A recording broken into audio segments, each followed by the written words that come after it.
We had a very quintessential girls' night last weekend, Katelyn. We really did, when one of our longtime girlfriends was in from out of town. We went to dinner. We talked relationships, jobs. We even did some clothes swapping and got ready for a concert together. We were basically 3/4 the cast of Sex and the City. It's true. There was this thing our friend said when she was putting on makeup that's really stuck with me. She said, "It's time to put my gender on."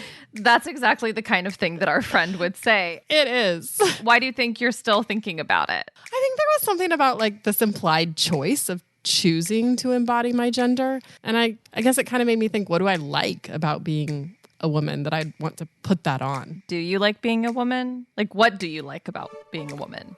Well, I like makeup, fun clothes for sure. And good girlfriends that we've had for a long time. And sassy women rock stars like the one we saw later that night at the church's concert. Who scream into the microphone. We won't recreate that here. From Religion News Service, this is Saved by the City, a podcast from two single Christian women dressing up and living large in the big city. I'm Katelyn Beatty. And I'm Roxy Stone.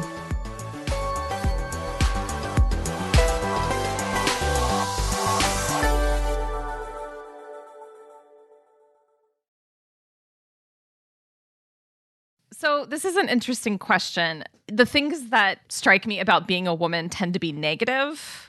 Like when I think about being a woman, it's like, exactly. Oh, I have to deal with a period every month, and I don't get paid as much as men. I have to deal with sexist attitudes, or being catcalled on the street or whatever.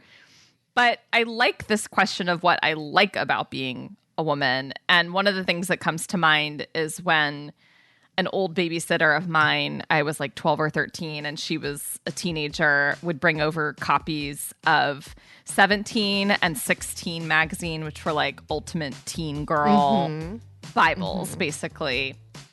And around that time, I would read the same 3 issues like over and over again. I would like cut out articles and put them on, like tape them up, because like how to do your nails, how to do your makeup in this way, how to do your hair. And then I would like copy them. It was basically like a guide on how to be a teenage girl /woman. And there was something fun about it, right? Like it was fun to shave my legs for the first time.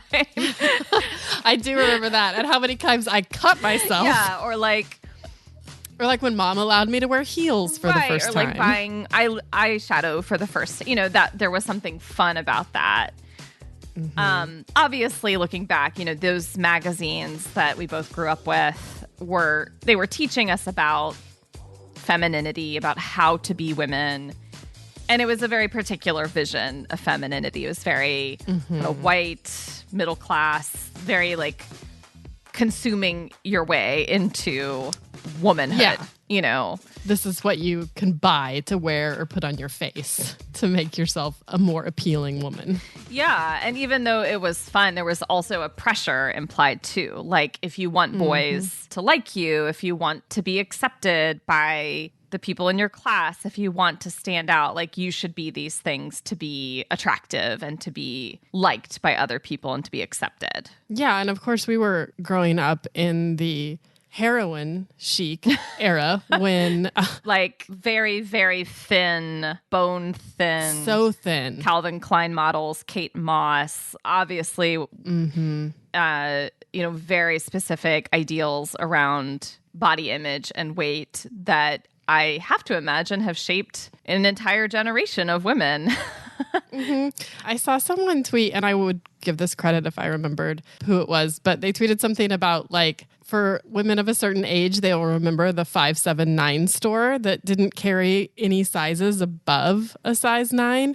And it's the reason so many of us are still so angry. I was like, oh my gosh, it's so true. I mean, there's still like, even to this day, I still have an idea of what my body should look like that is very unrealistic. Do you think those magazines were also like telling us how to be in terms of personality? I think there was this ideal of like what it means to be, you have to be fun, you have to be charming, you have to be physically fit and a little bit into sports, but not too into sports. Not aggressive. Yeah, exactly. You had to know some things about what boys like. Like it was good if you knew a little bit about cars or you knew a little bit about fishing, but not too much, not in an intimidating way. And actually, when I think about it, a lot of it was like that. It was, you've got to be just enough of something, but not too much of anything. You have to know enough to impress the boys in your class, but not enough that you would intimidate them or be their equal.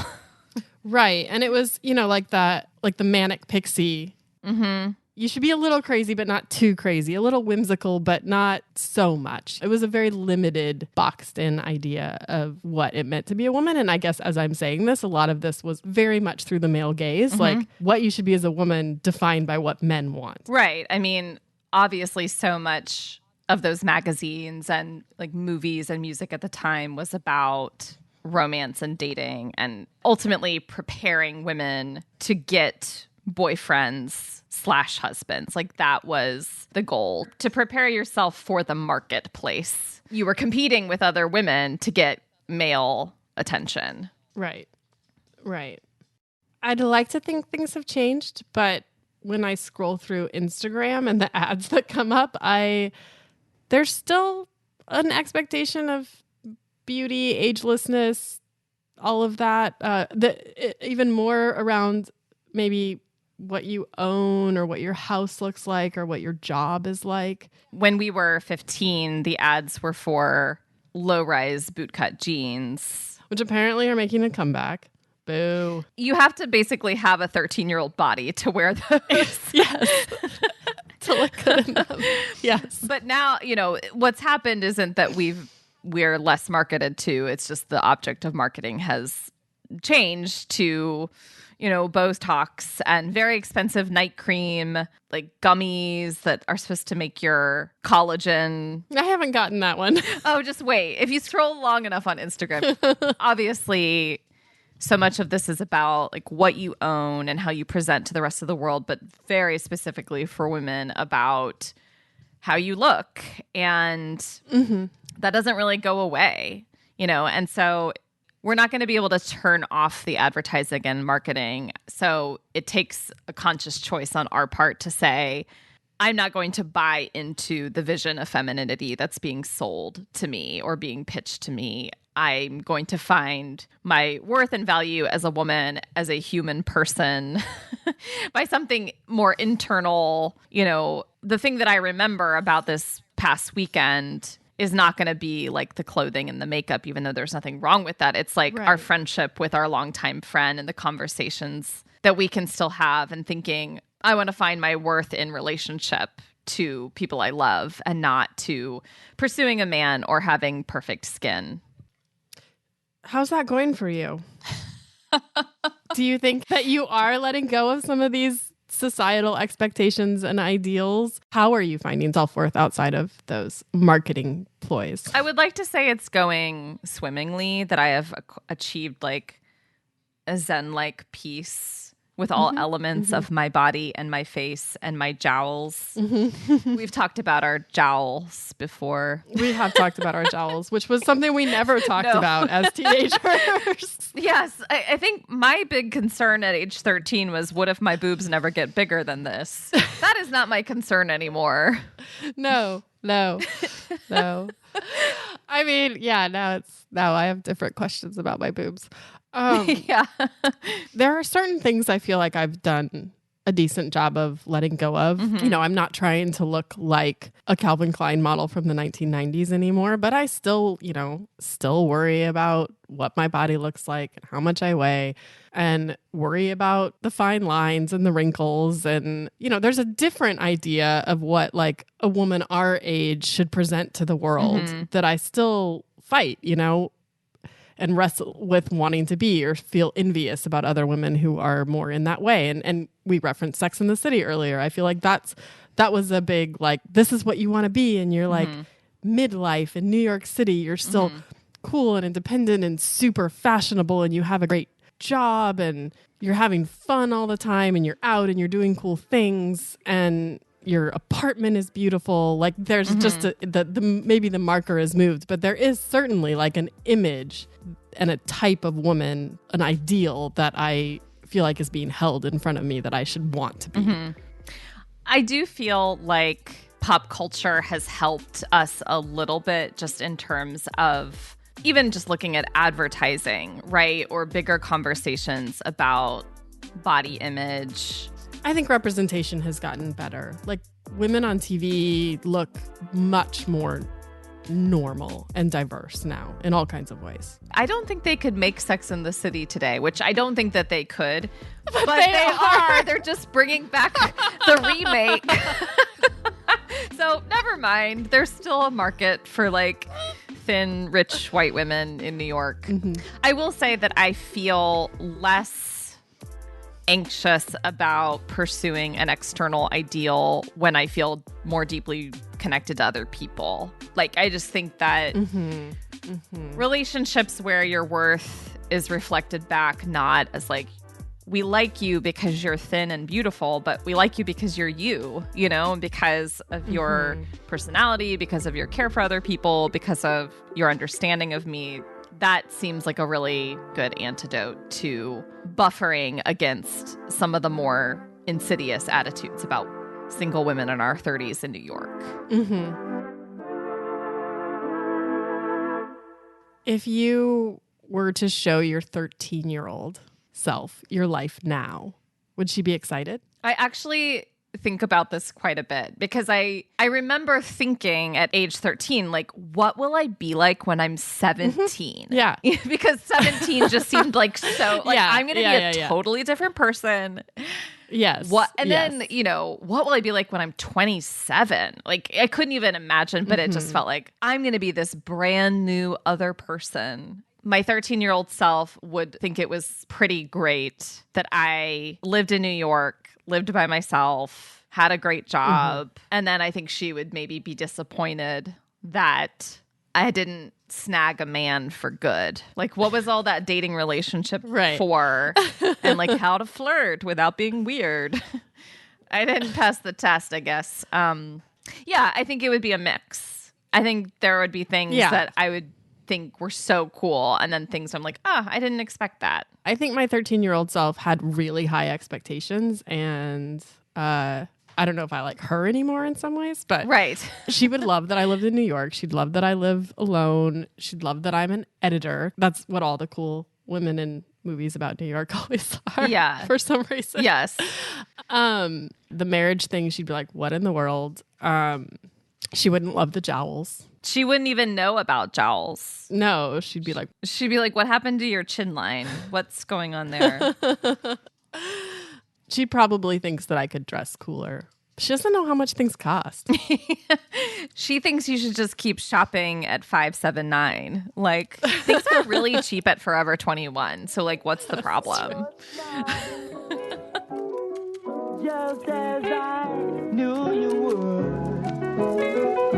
Oh, it's you.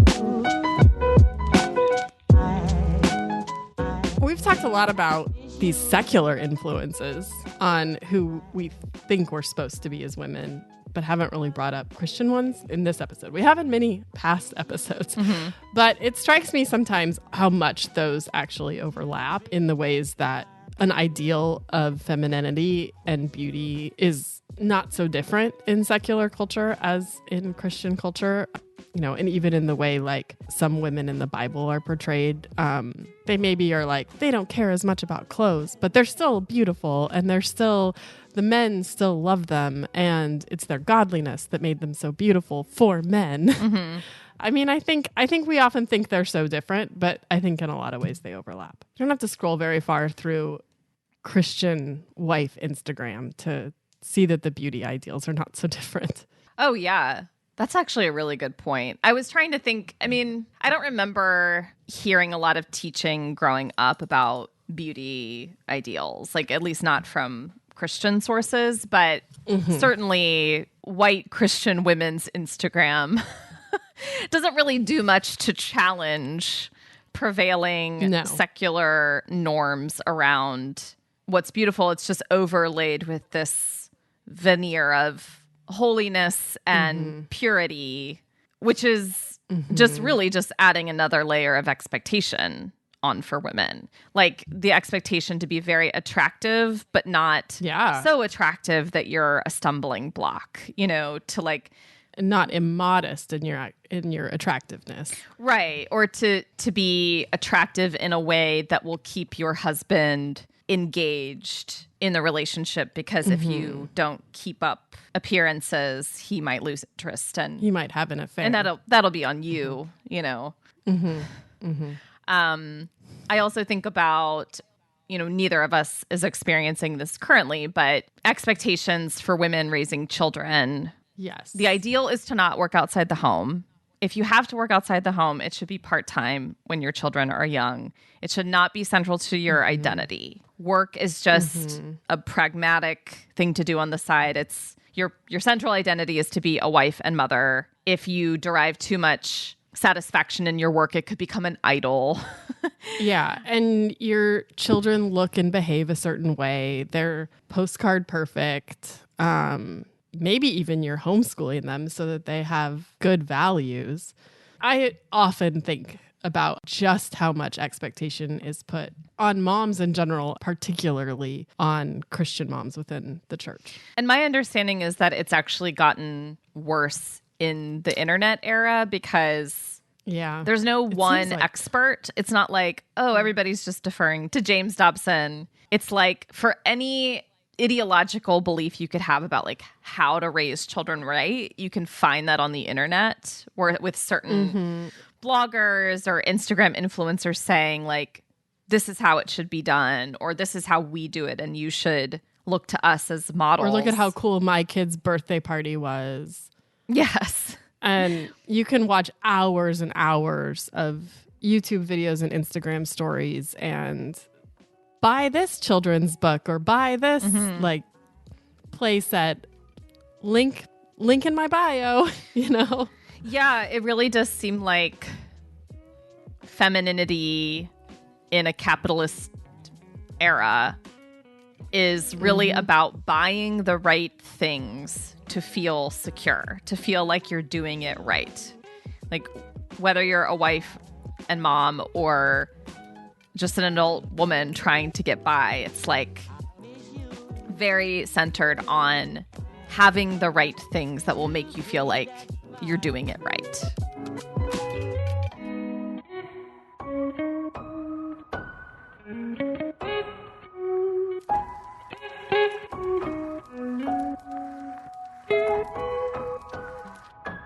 Society expects a lot from women, but isn't offering much in return. So is this a gut Roxy feeling, or do you have some numbers to back up this bold assertion? You know I've got numbers, Katelyn. I feel another by the numbers game coming. Women's inequality by the numbers. All right, what you got, Roxy? Give it to me straight. All right, check it out. Less than half of working age women are actually out there working. How much has that changed in the last 25 years? Barely, because on an average day, the women of the world do way more housework and caregiving than men do. Obviously. Guess how many hours women are still doing domestic work? 4.2 hours per day, which is like 4 episodes of The Crown. Whereas men, 1.7 hours, like 3 episodes of Home Improvement. And how many women in the world have management positions? 18%, which is about the same as what it was in 1995, almost 30 years ago. Barf. And how many of those are in the C-suite? Less than 1/5. You might say double barf. And that top CEO position, the President of the United States? Yeah, still haven't had one of those. On that note, in the political realm, what percentage of Congress are women? Just about a quarter. Nowhere near representative of half the population. And to really bring things down, let's talk about the pay gap. Because, yeah, that still exists. Can you guess what the pay gap is here in nasty old 2021? 85%. As in, women only make 85% of what men make. And if women are poor, they're actually poorer. More women than men live in poverty, and retired women are twice as likely as retired men to live in poverty. And all of those disparities are more significant for women of color. Well, if the point of these numbers was to make me depressed, success. I know. It feels like women's rights and equality have come so far, and then, they really haven't.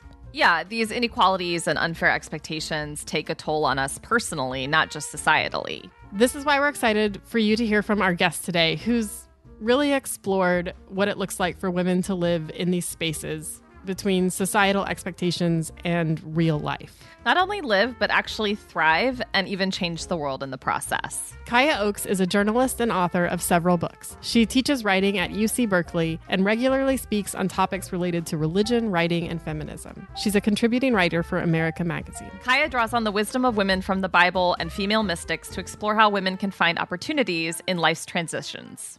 Our conversation with Kaya is coming right up after the break. Religion News Service is an independent, award-winning source of global reporting on religion, spirituality, culture, and ethics. If you like what we're doing at Saved by the City, one of the best ways to support us is by donating to Religion News Service. RNS is a nonprofit newsroom and relies on reader support. Right now, you can donate through Newsmatch at religionnews.com. And if you're enjoying our podcast, do be sure to throw us a rating or a review. It goes a long way to help us get the word out about the show. Or shoot us an email at sbtcpodcast@religionnews.com.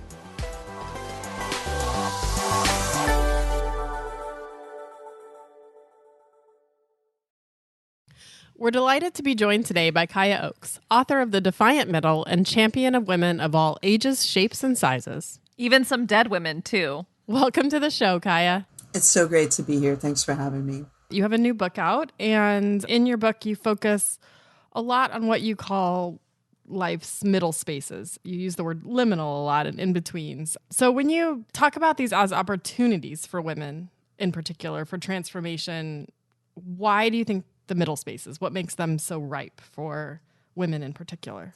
I think it has a lot to do with the whole premise of the idea that women are, and men too, let's be fair, are expected to fulfill certain gender expectations.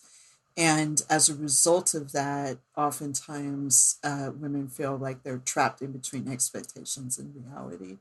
The book began with this essay that I wrote for On Being, and that had specifically to do with medieval women, so women in the medieval era and how they were living into this time that was very dangerous for women, and which women didn't live very long most of the time. Mm-hmm. But out of that came the Renaissance and came a lot of really remarkable visionary women in the Christian tradition that I am specifically kind of mining in this book. So liminal spaces, and then that opens up to things like younger women and how, we expect girls to be mature and, to also be innocent, how we expect older women to stay, sexy at 50 up, as all the ads I get on social media remind me I should be.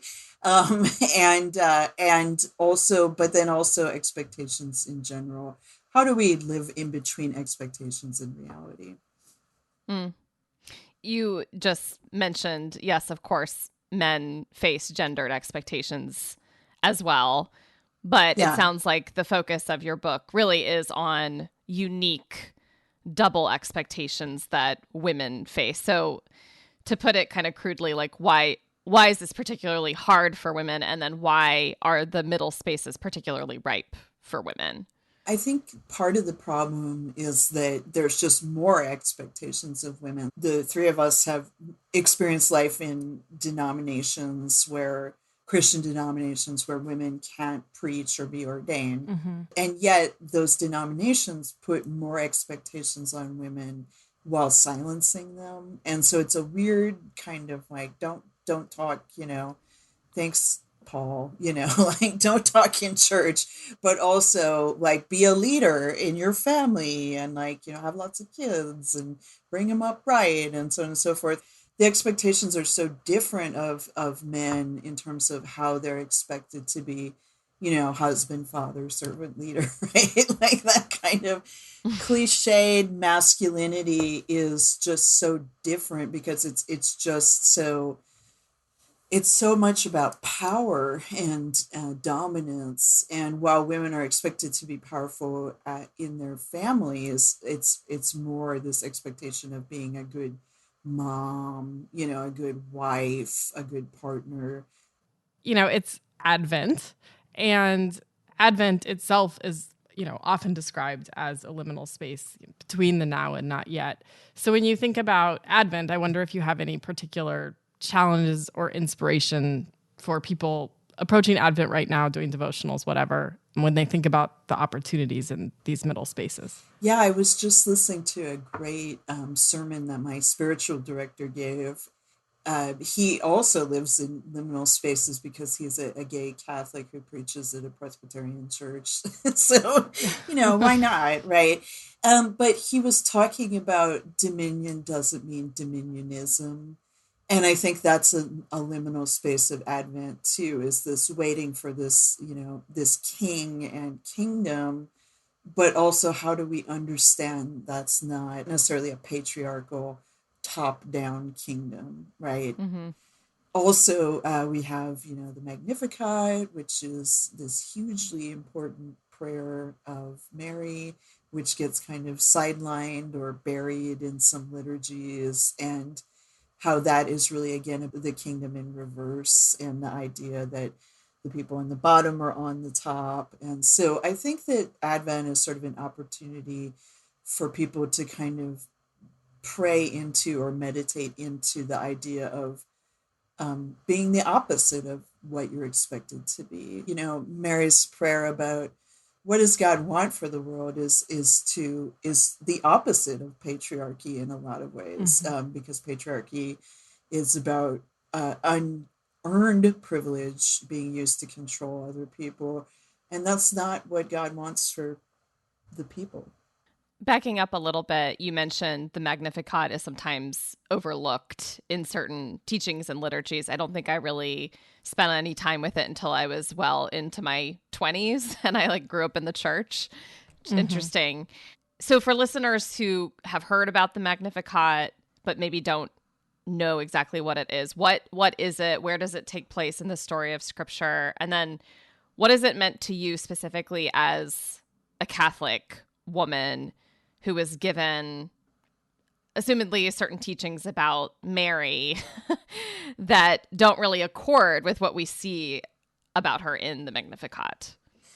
Right. So the Magnificat is Mary's prayer. It's in response to the news that she's going to be the Theotokos, right? The bearer of God. I always like that idea that Mary brings God into the world. Right? And so it's sort of, again, it's a reversal of how we think of God bringing Mary into the world, but in fact, Mary brings God into the world. And it's a prayer where she talks about what God wants for the world. And that is basically to pick the least among these, to lift up the lowly and cast down the proud, whole bunch of good stuff. But it's really interesting because it's one of the few times that she speaks in Scripture.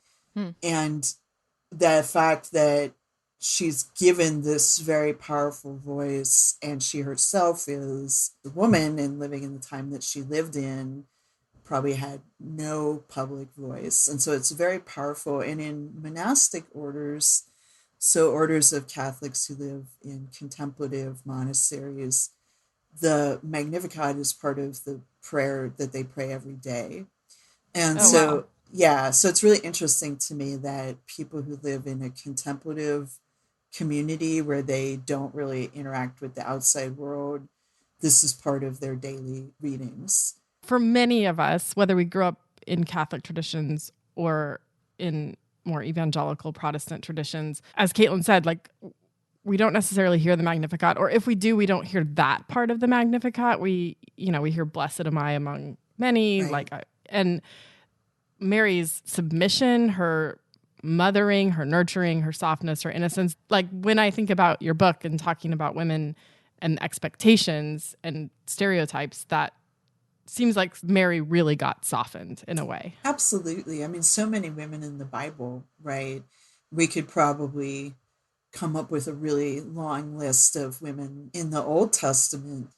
Really, with Mary, I think because we've reduced her to only being a vessel versus a person, and she has a voice and she has a personality, and So being Catholic, I grew up with this kind of white plaster statue, Mary with blonde hair and blue eyes. And, I was going to this Catholic school in the middle of Oakland, California, and most of my classmates were brown and black. And we had this very, Barbie Mary, like that we interacted with in the hallways of our school. And it was just so different than encountering her as an adult and reading Elizabeth Johnson's book on Mary, which is called Truly Our Sister. And it's just re-envisioning our relationship to her and just thinking about the Virgin of Guadalupe and all of the images of Mary that kind of help us to reclaim her in ways that are a little bit less about, she's a good mommy. Yeah, what you're describing is some kind of process whereby Mary has been whitewashed, not just in terms of kind of defanging the Magnificat and emphasizing the glowy parts, but whitewashed literally, being a person of Middle Eastern descent, being a teenager, being angry, all of that was stripped away, which was ironic in your social location growing up. That Right. so many of your Catholic peers were not of European descent, and yet we got Barbie Mary. Yeah. And I think that that's just kind of historically the problem with a lot of saints and women in scripture, too, is they've been defanged, as you put it, and they've also been kind of reduced to just this pious simplicity of like, oh, this person represents innocence, and this person, I was just looking this morning back at this chapter I wrote on mental health and women, and the whole idea in the Catholic tradition that the patron saint of mental illness is Saint Dymphna, who was actually the victim of a pedophile. And her father was mentally ill and sexually obsessed with her, and he killed her because he wanted to have sex with her and she refused. And I'm like, why did you pick her?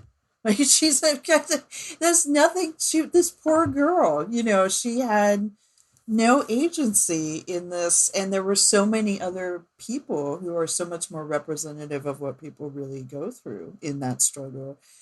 But again, she's innocent, she is pure, she's protecting her purity. And that's the most important thing about her. And then we lose all that, everything else in the story gets subsumed by that message. One of the points that you made that I thought was interesting, you talked about a righteous anger that women can have like toward systems or injustices, that might be valorized, whereas a woman being angry on behalf of herself, it can seem selfish. But you also seem to push back against that and say those are interconnected issues. So talk a little bit more about that and trauma in that way. Yeah, some of this I got from Elizabeth Johnson, who is a Catholic sister who's also a retired theology professor from Fordham, and sort of a towering figure in feminist theology, but somebody who's lived within systems of patriarchy her whole life, right? I think it's in She Who Is, in one of her books, about this idea of righteous anger and how we admire people like Greta Thunberg or Malala Yousafzai, both of whom I talk about in the book, because they are speaking on behalf of oppressed people, or the planet in the case of Thunberg, or someone like Alexandra Ocasio-Cortez, who's very passionate about the issues she talks about.